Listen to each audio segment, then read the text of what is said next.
Thank you very much. I'm very pleased to be here for this second of 6 Christmas lectures on the general subject of planets. In the last lecture, we examined a strange and exotic planet, the Earth, and only after some effort did we discover that it was inhabited, that it had some living creatures on it. Now, the life on Earth is something we're concerned about, that since we're a part of it, we think it very important. And yet that life covers an extraordinarily thin layer of the planet. It is, as Sir James Jeans once said, a kind of rust on the planetary surface.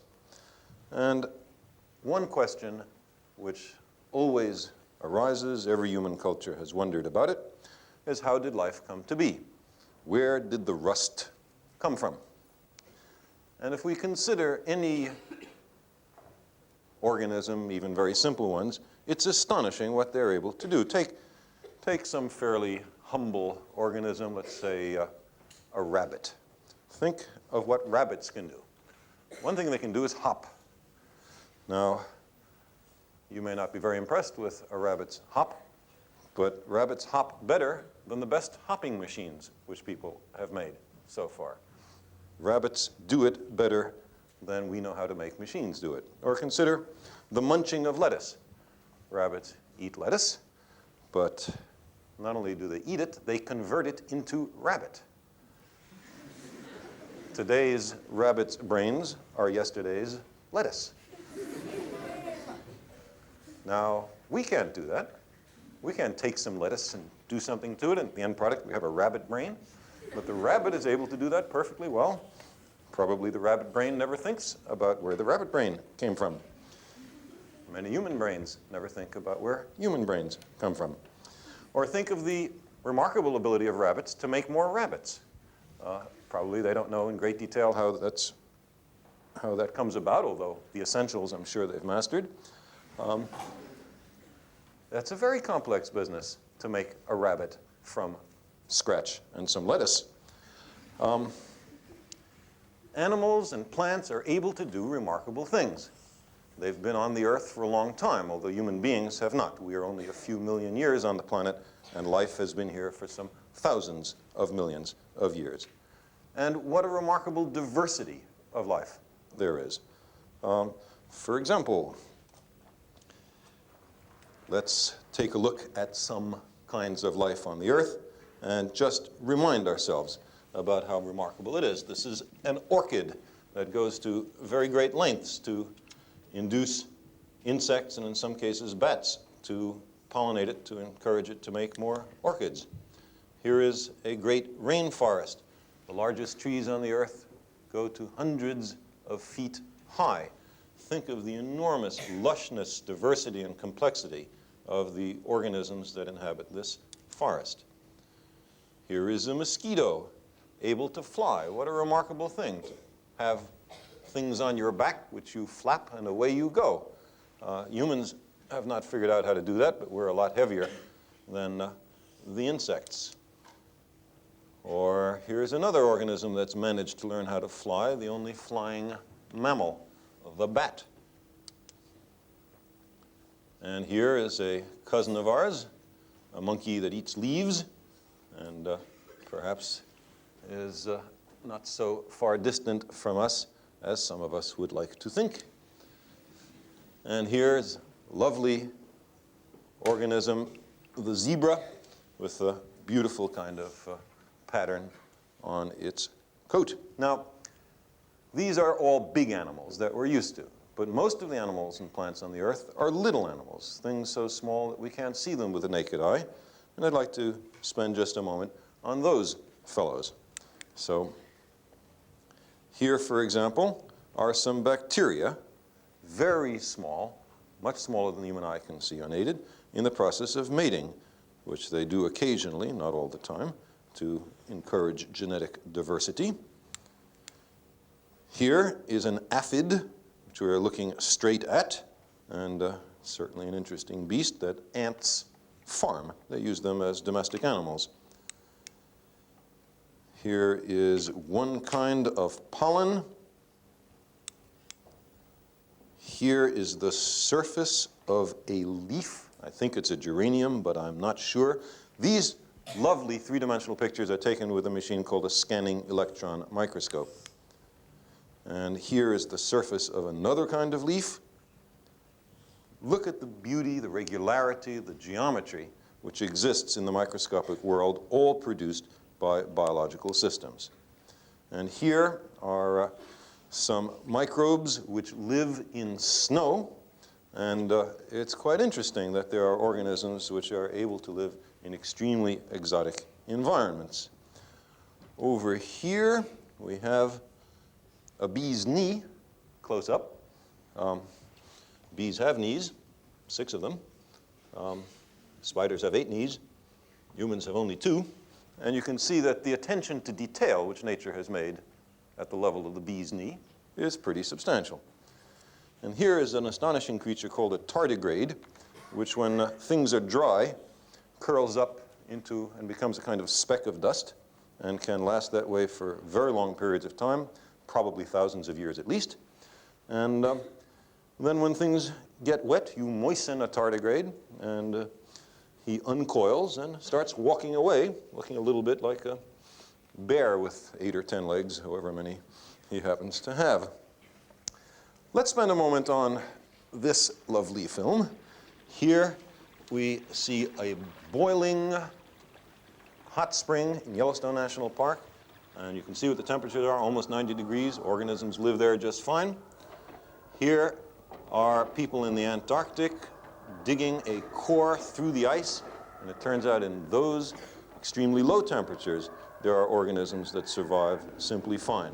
Here is a fish that swims in almost freezing water. It has, lovely fish, it has a antifreeze, like we use in automobiles, so that it doesn't freeze over when the temperature drops below the normal freezing point of water. That's a remarkable adaptation, and antifreezes came into existence before automobiles. Here is a kind of organism which happens to love sulfuric acid. It doesn't like water at all. There are organisms which can live in hot sulfuric acid, but gasp and die when you put them in ordinary water. Here is one of the most remarkable organisms ever to come into existence on the Earth, the cellular slime mold. You can see individual cells that have come together to make a kind of cellular collective, which is big enough to see, big enough to walk, and is far more exotic than the strangest beasts ever imagined by the writers of science fiction. In my view, life on Earth has far outstripped what our science fiction writers have been able to imagine. Now, this is just a small variety of organisms that I've shown you. Let me show a live organism just for variety. This little fellow, oh good, he stood up for the television camera, is a kangaroo rat, so-called in part because he stands on his hind legs. Remarkable, among other things, because the kangaroo rat, at least some people think this is the case, doesn't drink. Gets all its water from metabolic water, that is, from eating food and breaking down the food and extracting water from the solids of the food. Obviously a good thing to do if you live in a desert environment. There are many more strange organisms on the Earth. There are organisms which have very strange sensory abilities. There are insects which see in the ultraviolet, many flowering plants. have the flower pattern in the ultraviolet to attract the insects.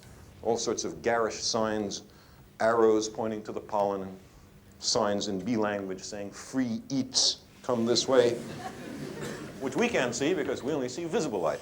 But the insects that know about ultraviolet light see those signs fine and pollinate the plants. Bees that recognize the polarization of sunlight, pigeons that can detect magnetic fields of 10 to the minus fifth Gauss, 100,000th of a Gauss, such a tiny magnetic field that scientific instruments to measure such fields in space have only been developed in the last decade.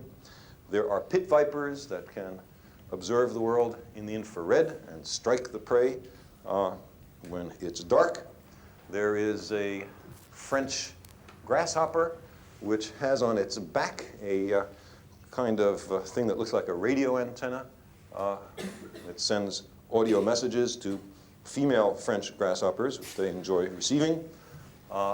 There is an African fish called Gymnarchus niloticus, which sets up an electric field in the water around it and discerns predators and prey by sensing a change in the electric field which it has set up, a sense completely different from any that we have, us humans. Now, that's just a slight hint of the variety, remarkable abilities of organisms on the Earth. Where did they come from? How long have they been around? Now, if I could find some fossils, I would be extremely happy. Thank you, Bill, because the fossils give us some reminder that there has been life around for a while. This is a single vertebra from the fossil of a single vertebra from the spinal column of an enormous, ugly dinosaur called Iguanodon, which trudged around maybe even the British Isles a few 100 million years ago. And if we had one in this room, he would just fit. Iguanodons and other dinosaurs do not exist anymore. All sorts of kinds of life have disappeared. Many more varieties of life have become extinct than exist today on the Earth. Here is a fossil of a crinoid, which lived in the ancient ocean bottoms and waved around there. There are no crinoids on the Earth today. And here is a lovely, beautiful jewel of an organism called a trilobite. Trilobites lived as long ago as the Cambrian period, about 500 to 600 million years ago. They, some people think, hunted in herds on the ocean bottoms, had beautiful compound eyes, some of them much larger than this, and there are no more trilobites on the Earth today either.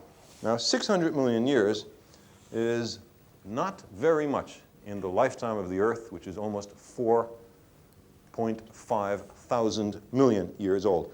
I hope you will forgive me if I use American billions henceforth. An American billion is 1,000 million. Let us look at fossils that are microscopic.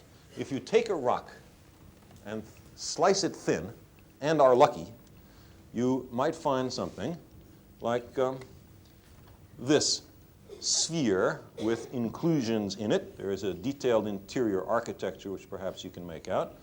This is what you find from a rock 45 million years old. Here, a rock 900 million years old. Here, one 1,100 million years old. Here, 1,800 or 1.8 billion years old. And here, 3.1 billion years old. And in fact, things like this have now been found in rocks about 3.5 billion years old. These are bacteria and blue-green algae. They are the simplest organisms on the Earth, but they are not all that simple. They have a remarkable interior architecture. They are very clever at turning one chemical into another chemical, at making exact copies of themselves. Therefore, these bacteria and algae could not be the earliest organisms. They needed a long period of time before then for them to evolve. The Earth is only about 4.5 billion years old, and in its earliest history was probably unsuited for life. For example, we believe the surface was molten, and that makes it uncomfortable for living organisms if the rocks are melted all over the planet. So life could not have come into being as early as 4.5 billion, and could not have come into being as late as 3.5 billion. There seems to be only a small period of time in which the origin of life happened, at most a few 100 million years. 6 days was once a popular hypothesis.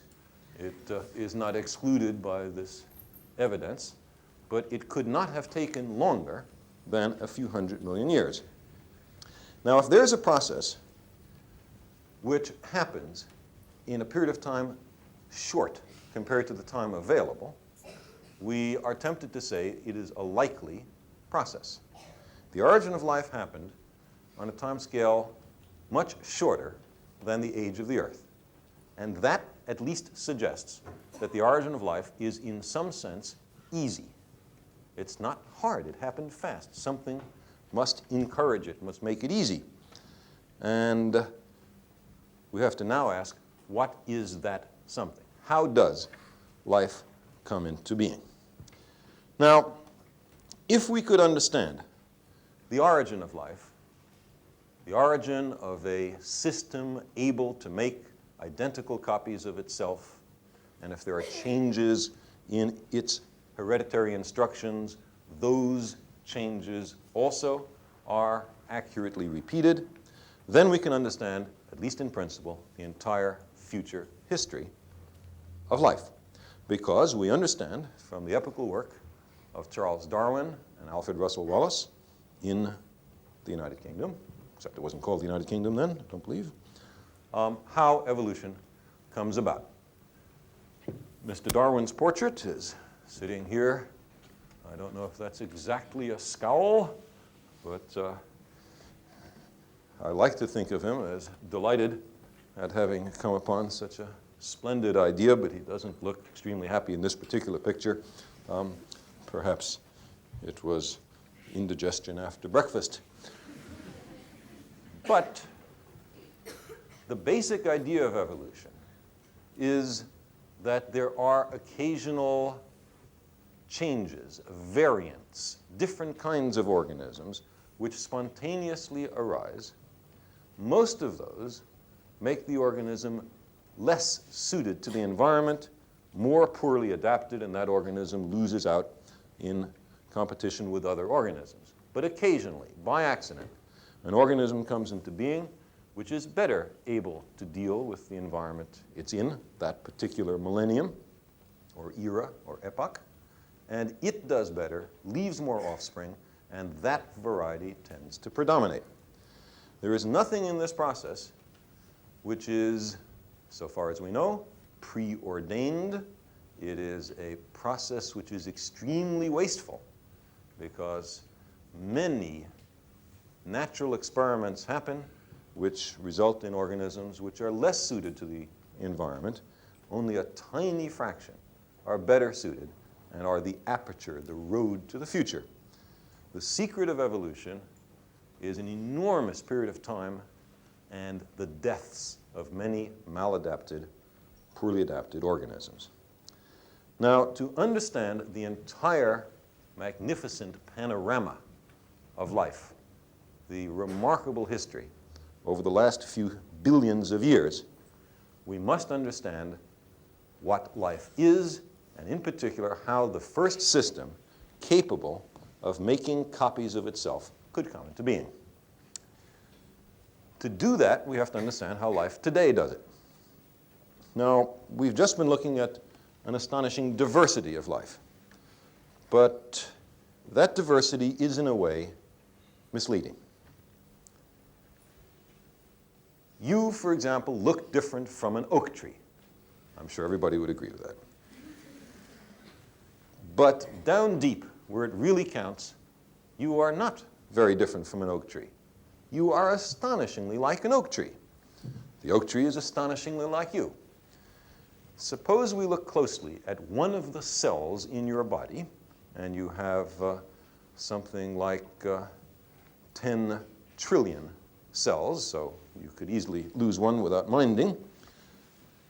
We find that it does an enormous amount of chemistry, and that chemistry is controlled by molecules called enzymes. All the enzymes are proteins. It's a kind of molecule. And these proteins control what chemical reactions occur in your body at what time and are really in charge of what the cell does. Now, the instructions for the proteins to tell them when to be made and when to operate are controlled by a different molecule, the other major molecule in your cells, and those molecules are called nucleic acids. Nucleic acids are molecules able to reproduce themselves, molecules able to instruct the cell as to what proteins should be made. The proteins are the active elements that make the cell do its stuff. If we could understand something of the proteins and nucleic acid origins, we certainly would have understood something important about the origin of life. Now, about you and the oak tree. If we look at an oak tree's cell, we find, again, the same kinds of proteins, the same kinds of nucleic acids, and astonishingly enough, the same code book, which translates nucleic acid information into protein information. The oak tree could read your genetic code, which contains all the information there is about how to make a human being. Your cells could read the oak tree's genetic code. The oak tree is not motivated to make human beings are not motivated to make oak trees, but you could do it. And this is true, so far as we know, of every organism on the earth.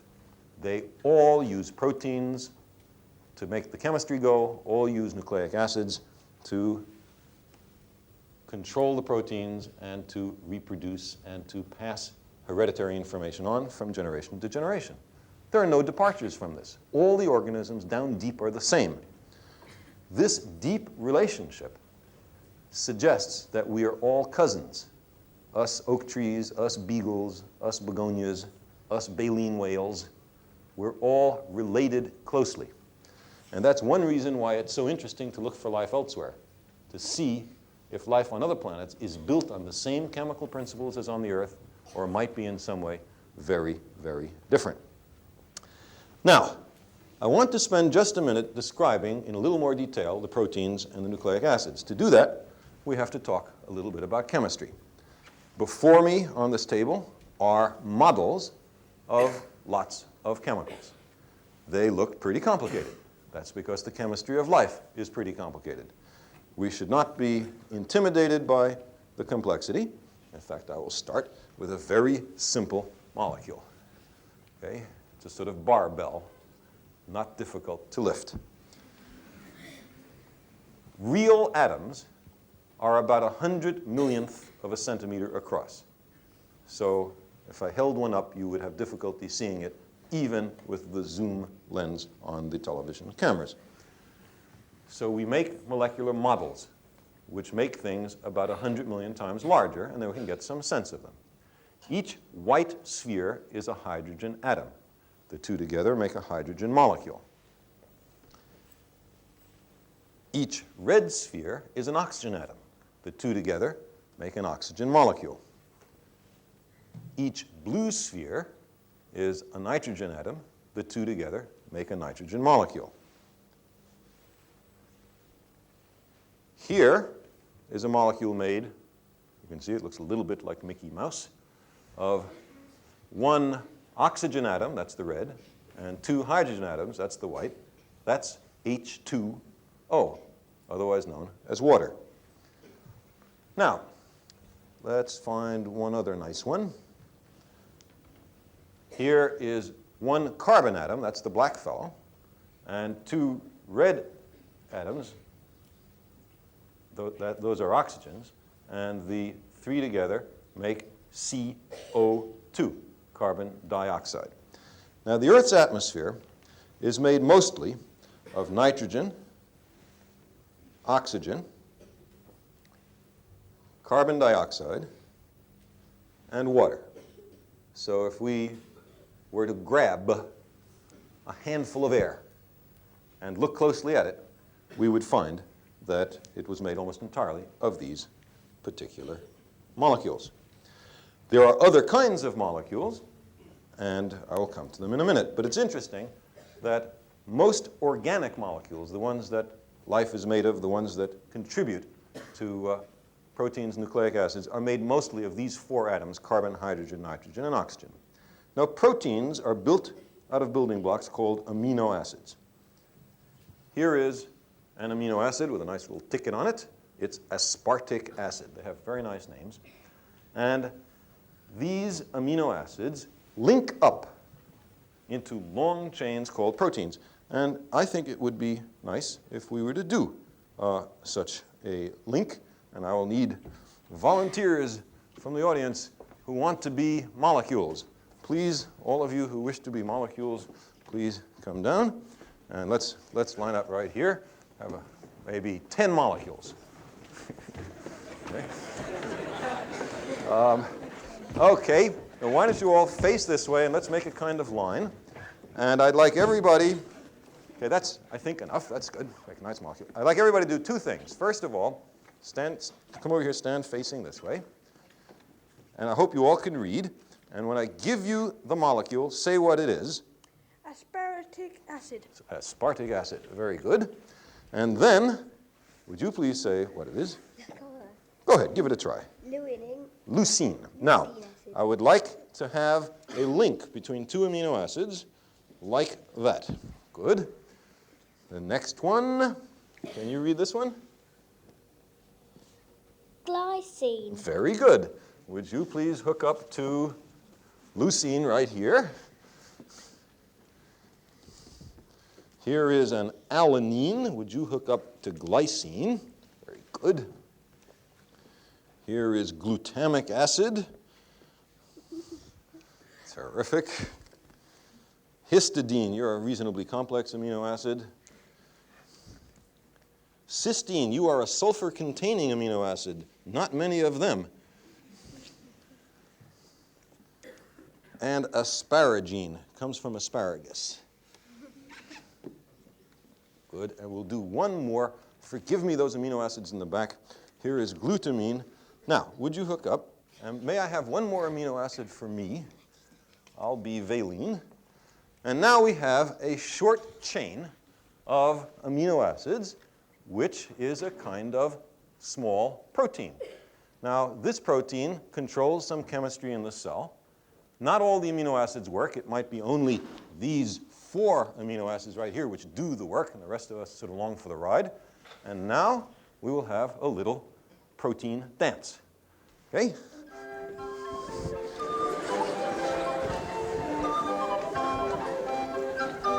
Okay, now back the other way.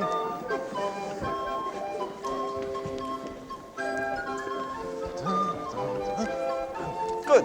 Thank you very much. Good. Now, would each person please put his amino acid back?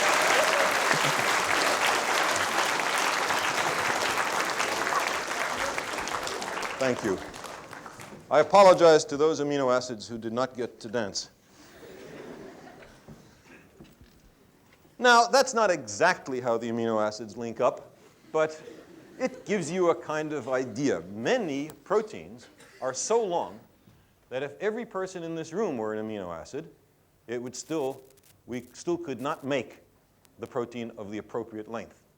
Many more amino acids than the number of people in this room. So that's about the proteins. Now, let me say just a word about the nucleic acids. They're made out of different sort of bits. A bit that looks like this, a bit that looks like this, and these bits are arranged in pairs. And I have the pairs the wrong way around. As rungs in a ladder. An enormous number of rungs in the ladder. And what happens is the latter is able to unzip, and each half makes a copy of the other half. And that is how the nucleic acids reproduce themselves, and that is how we reproduce ourselves on the essential molecular level. The nucleic acid molecule itself, here is a very short piece of it, looks like this. And here, the various atoms have been compressed closer than in these models, so we don't have the little connections as we had in the previous model. And this is only about 2.5 loops or winds of this helical molecule. Imagine it going about 500 feet in the air, and you'll have a sense of what the nucleic acid molecules are really about. Now, if I can surrender my nucleic acid extremely short molecule here, let us return to the question of the origin of life. How do we make such molecules? Well, noting that air is made of essentially the same atoms as most amino acids, maybe we would have the following idea. Let's take the molecules of air, nitrogen, oxygen, carbon dioxide, and water, put them together in a kind of flask, send some energy through the flask that'll tear atoms apart, and if we're very lucky, maybe the atoms will recombine in a way to make some nice amino acid. That would be very lucky. So let's do that. Here behind me is an experiment in which that is being done. This is an experiment first done by Stanley Miller in the early 1950s. Here we have a primitive ocean, extremely small ocean. It's boiling, water is rising, condenses in this flask, which contains the other molecules of air, and then circulates back through the ocean. Now we have to supply some energy. Maybe it would be ultraviolet light from the sun, maybe it would be an electrical spark. Let's do an electrical spark. Maestro. There. So now before your eyes, atoms of air are being torn apart, and the pieces are reassembling themselves. And if we let this go on for, about a few hours, we would have used up a lot of the air. What would we have made? Would we have made molecules useful for life? We would not have. We would, in fact, have made smog. We would have gone backwards from life instead of forwards. Well, let's reconsider the experiment. We started with air. Air contains oxygen. Oxygen is made by green plants. Could there be green plants before the origin of life? Unlikely, right? Because plants are alive. So we've made a silly mistake. We put in a product of life before there could have been life. Let us throw the oxygen away, do the experiment again with water, nitrogen, carbon dioxide. We will do that in the second experiment. Here, if we let this go for a few hours, we do make some molecules. We make formic acid, and we make formaldehyde. Now, because formaldehyde is used for preserving dead animals, you might think it's not too useful for life either. But that's not the case. Can I just get by, Bill? Yes. Thank you. Because if you have a lot of formaldehyde molecules and you let them sit together, they will spontaneously combine to form sugars. And you can see that it's a repetition of this same formaldehyde unit which makes sugar molecules. And sugars are very definitely part of what we're interested in. Sugars are part of the building blocks of the nucleic acids. So we've done something right. We just haven't done it enough. Now, to do it enough, we have to ask, what is it we just did between the first and second experiment? What we did is to have more hydrogen and less oxygen. If we look at typical organic molecules, we see lots of these little white spheres. Organic molecules have lots of hydrogen. Maybe we should do this experiment with lots of hydrogen.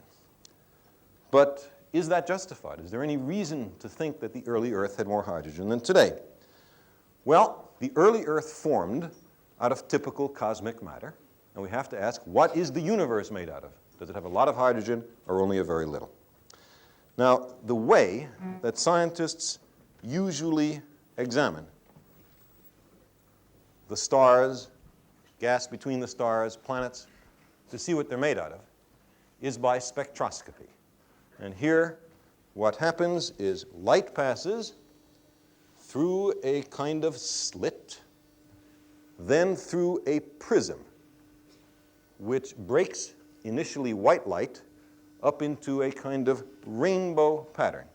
And here, if we can have the lights down, we can see just such a thing happening in the apparatus that Mr. Coates is handling. This lovely rainbow is initially white light spread out into its constituent colors by a prism, an experiment first done by Isaac Newton. Now, if we take a particular kind of atom and send its light that it likes to shine through such a device called a spectrometer, we will get not a full rainbow, but a particular set of colors. So here we have the mercury atom, which is being induced by Mr. Coates to give off light. And that light comes in only 3 spectral lines that are strong here, a yellow one, a green one, and a purple one. If you saw such a spectrum coming from some object, you would say, my goodness, that object is made out of mercury. Now, in this way, we can look anywhere in the universe that's giving off light and have some idea of what its chemistry might be. So if we do that, we find a remarkable result. We find that almost anywhere we look, we see that the universe is red. This turns out to be a chemical, not a political remark. This is the Horsehead Nebula. You can see why it's called that. The dark cloud there looks like a horse's head. But the red gas that surrounds it is absolutely typical of what happens when you take long-time exposure photographs of virtually any place in the universe. And the next slide is another example. This is the Rosette Nebula, and it also is mostly glowing red. Hydrogen likes to give off a spectral line in the red, and that red line is seen almost everywhere. The sun is mostly made of hydrogen. The stars, the galaxies, the space between the stars, the big planets like Jupiter in our solar system. In fact, almost everything is made of hydrogen except the Earth. The Earth is almost the only funny thing around in terms of chemistry. Why? So, first of all, our assumption that the early Earth should have been rich in hydrogen is a perfectly good one. And before I return to the origin of life experiment, let me just ask this question. Why should the Earth, if it once had hydrogen, not have it today? And the answer is that hydrogen, the simplest, easiest molecule, used to be here, there it is, can run away into space.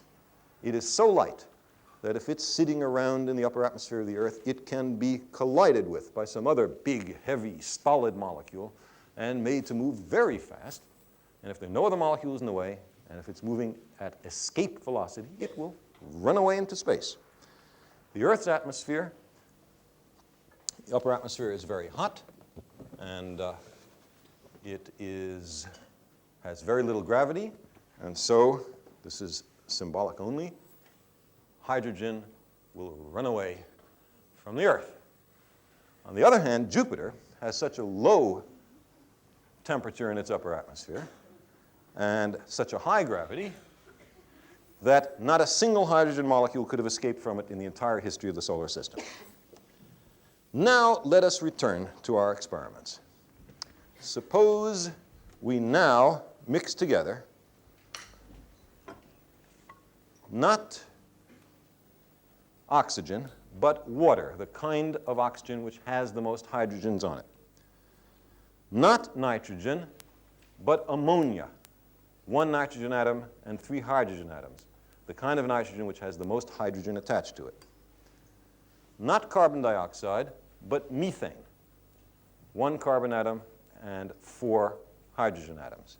If we mix those gases together, as in the third experiment here, supply some energy and let it go for a while, we produce the most astonishing stuff and have made a major step towards the origin of life.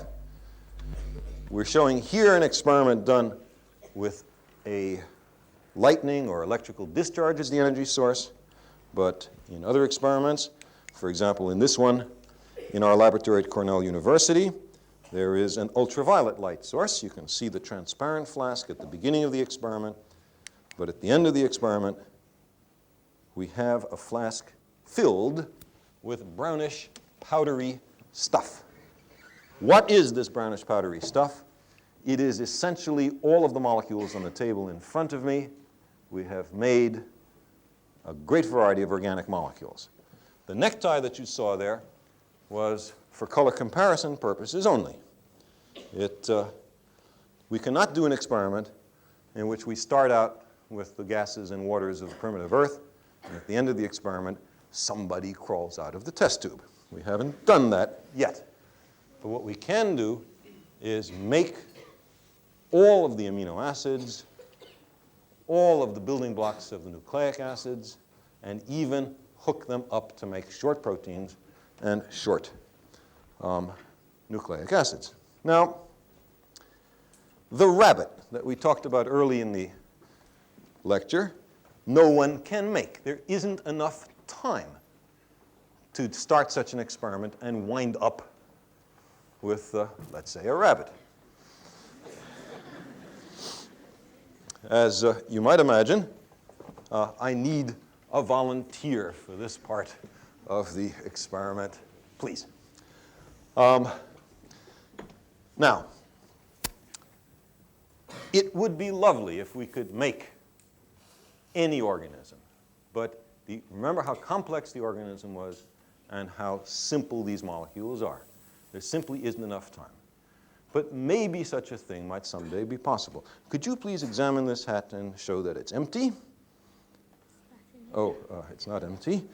There is in it a molecule of cysteine. See, it's yellow. It's a sulfur-containing amino acid. Could you now please see if the hat is empty? Yes. It's empty. I'm not good at this.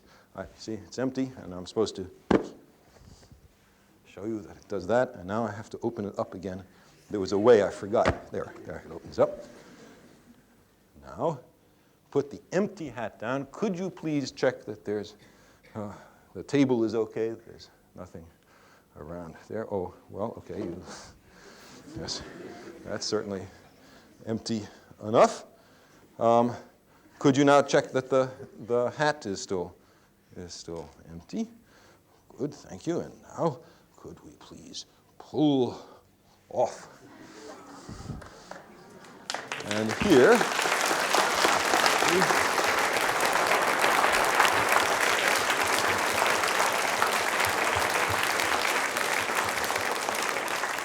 thank you. In fact, I'll give you this rabbit in just a minute to hold. If you sit down for a minute, I'll bring him over to you. This is what we can't make, but we've only just started. These kinds of experiments have only been underway for something like 30 years. Once we have a few 100 million years to do such experiments as nature has, perhaps we will be able to get as far as a microbe, if not a rabbit. Thank you.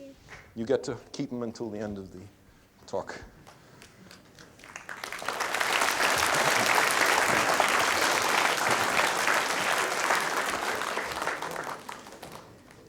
I've always wanted to wear one of these. We don't have them in America, so I'm going to wear this for a while. Now, maybe you remember looks kind of funny. Maybe you remember the kind of brownish, powdery stuff which was inside that last experimental flask. That material has a characteristic color. It's always made in these experiments. And therefore, it's very interesting that there is a place in the solar system where such coloration is present extremely vividly. And that's in the outer solar system, in the vicinity of Jupiter. Now here is an old, I think 17th century picture of people looking up with an early telescope, and there in the sky is Jupiter. And you can see, even in this early picture, there's a little bit of brownish coloration. and you can see 3 or 4 of the 4 big or Galilean satellites of Jupiter. If we look at a more modern picture, this is a Pioneer 11 photograph of Jupiter. We see the beautiful bands and belts, the belts colored brown. You can also see the great red spot, so-called because it's orange. You can see white clouds. In fact, everything we're looking at here is clouds and atmosphere. There is no surface to be seen. If there is a surface, it's far below. What is the source of the coloration in such a picture? We can look more closely, and here's another. This is about the closest up picture of Jupiter we have. There's no question about the brown color. In fact, it's very similar in detail to the detailed spectroscopic signature to what we make in the laboratory. What is this stuff? Well, the atmosphere of Jupiter is hydrogen-rich. It has hydrogen, water, methane, and ammonia. Ultraviolet light comes in from the sun. There probably are electrical discharges, lightning, in the atmosphere. Jupiter is a place very much like this third experiment. These same organic molecules ought to be made on Jupiter, and perhaps the brownish coloration is telling us that such organic molecules are indeed there. Here is a picture shot from beneath, looking up towards the south pole of Jupiter, down at the bottom.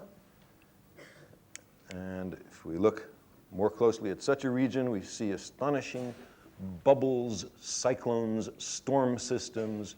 The great red spot, in fact, is probably a storm system which has been in existence for 1 million years, a hurricane that has lasted for 1 million years. The weather on Jupiter is astonishing, and we can learn an enormous amount about climate, weather, circulation of atmospheres by looking at Jupiter, precisely because it's a different kind of place from here. Here is an artist's conception of the clouds of Jupiter. You can see high up in the atmosphere the white clouds, which we believe are condensed ammonia, frozen ammonia crystals, just as the upper atmosphere of the Earth has frozen water crystals. And then below is the reddish or brownish stuff, which maybe is organic molecules.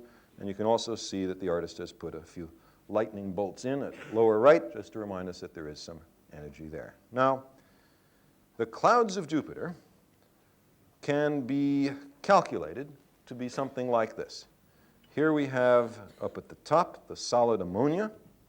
The next layer is a kind of mixture of ammonia and hydrogen sulfide. Below that is a cloud layer of ice, and below that is a cloud layer of aqueous ammonia, a little bit like the household ammonia solution that people use to disinfect. Now, the temperature of the household ammonia on Jupiter is about room temperature. Now, I know room temperature is different in the United States than in Britain, but the two are close enough. Jupiter has a place where there is lots of liquid water, which is at room temperature, and where organic matter is falling from the sky like manna from heaven. Now, that is a place at least interesting in terms of biology. We do not know if life has evolved on Jupiter, but it's clear that organic chemistry can proceed on Jupiter, at least for a period of time. Could there be living organisms on Jupiter? We do not know. There have been speculations about it, and here is one particularly ugly artist's conception of what life on Jupiter might be like. Here we imagine enormous creatures like whales swimming, floating through the clouds of Jupiter, gathering in the organic matter which may be there, with eyes much too big to be reasonable. And you can see they go like a ramjet, sucking in the atmosphere at the front and blowing it out the back. And if I had that hydrogen balloon, wait, I have another one. If I could only make a hole in there, maybe I can, without bursting it. The organisms on Jupiter, if any, probably do better than that. We do not know that there's life on Jupiter. I don't want you to think that it's something that is considered likely. We do not, on the other hand, know that there isn't. It is an interesting, exciting possibility which we will have the opportunity to explore in future spacecraft exploration of Jupiter. By the way, everything we've been talking about so far about Jupiter is in an extremely thin layer in the very top of the atmosphere of Jupiter. Thank you. It's this green layer right here. In fact, it's thinner than we were able to paint it, is the atmosphere and clouds that we've been talking about. Below that, this pinkish region in this model, is liquid hydrogen. And below that is solid metallic hydrogen, a sort of hydrogen you don't bump into every day on the Earth. Hydrogen as a metal is not a commonplace on the Earth, and the reason is that the pressures here are simply not great enough to make hydrogen into a metal. Because Jupiter is so massive, it's the most massive planet in the solar system, hydrogen does get made into a metal there. Possibly in the very heart of Jupiter, there is a core of rock and metal, a planet something like the Earth, hiding in the inside of this enormous hydrogen-rich liquid and gaseous planet. Now, let us examine briefly a few more things in the Jupiter vicinity and further out.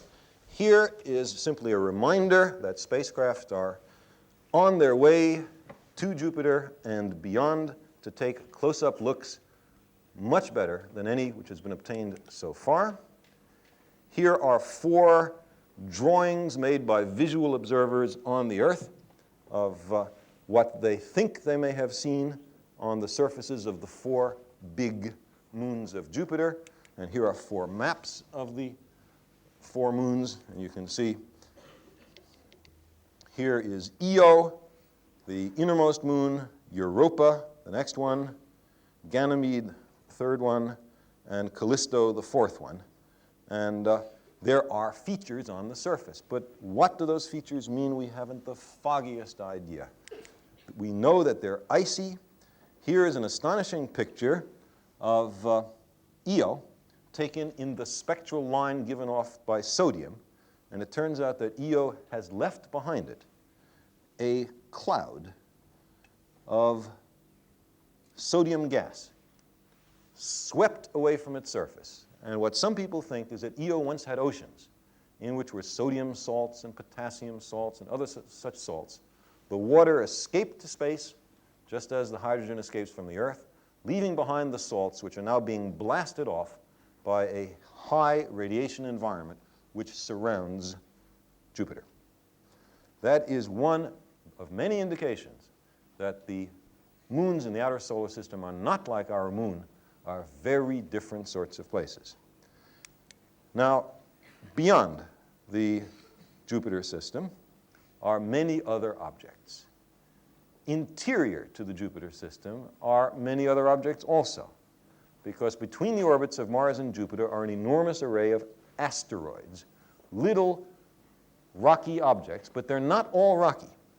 This is an artist's conception of one, but many of these objects now turn out to be rich in organic matter, since they probably were formed in the earliest history of the solar system. That suggests that organic matter was very abundant early at the time that planets were being formed, and the 2 moons of Mars, of which we'll talk about in a later lecture, now seem to be made of organic molecules. If we move outwards from the asteroids and Jupiter, we come to this object, which may not look familiar to you. This is in fact Saturn, but seen with the rings edge on, so you can't see them. And maybe you can see a little hint of color in the region just above and beneath the shadow of the ring. If we look at Saturn at another time, we see much more color, and whatever it is that colors Jupiter is probably part of the coloration of Saturn as well. Here is a lovely picture of Saturn as seen from the surface of one of its moons. Notice the presence of some kind of ice, maybe water, but maybe ammonia, maybe methane, on the surface of the moon. And notice the shadow of Saturn on its rings, and also note the break in the rings, so-called Cassini division, which seems to be a place where ring particles aren't. What are the rings of Saturn? Well, I'll mention it in just a moment. Here you can see the rings edge on from the surface of a moon about halfway out, and you can see 3 interior moons in this artist's drawing in the ring plane. Were we to go very close to the rings, we would see that they are a swarm of orbiting snowballs. There are millions of snowballs in orbit around Saturn. It would be a great place for a snowball fight. It would also be a very interesting place to examine close up. The rings are either a place where a moon was torn apart by the gravity of Saturn, or where a moon was prevented from being formed by the gravity of Saturn. In addition, there is an amazing moon of Saturn called Titan. It is a moon with an atmosphere. The atmosphere is made of methane and hydrogen. It is hotter than it ought to be on the surface. It seems to have a cloud layer which is brown and unbroken and possibly made of organic matter. It is an astonishing place, and it probably really looks more like this picture where we can see the brown clouds, and the artist has drawn a kind of methane volcano erupting. The outer solar system is the object of many space vehicle missions now underway. And I'd like to close by saying a few words about those space vehicle missions. 2 of them have already been launched long ago, Pioneers 10 and 11.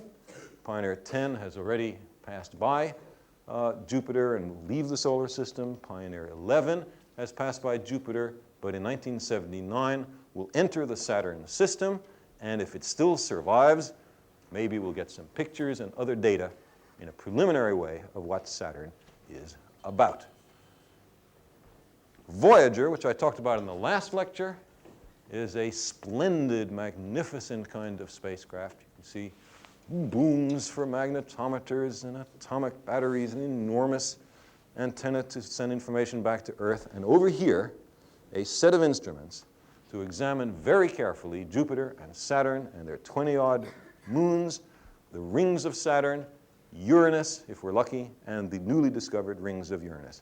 This will be an astonishing set of results. It will fly by the Jupiter system in 1979, the Saturn system in 1981, and therefore in just the next few years we will see coming through 50,000 photographs, an enormous number of spectra telling us about composition and pressure and temperature. We will really learn what these places are like. And then beyond that, there is one last approved mission by NASA in which a spacecraft called Jupiter Orbiter with probe will go into orbit around Jupiter and then drop a probe into the atmosphere of Jupiter, so that for the first time we will examine close up the chemistry, pressure, and temperature of a Jovian planet. The Jovian planets, hydrogen-rich, like the primitive atmosphere of the Earth, are very different from the terrestrial Earth-like planets. It may be that we can learn about the early chemistry of life best by examining the outer solar system. Perhaps even there is life out there. What is guaranteed is that those worlds are entrancing, fascinating, and well worth a deep analysis. In only a few years, we will have made such a deep analysis. Thank you.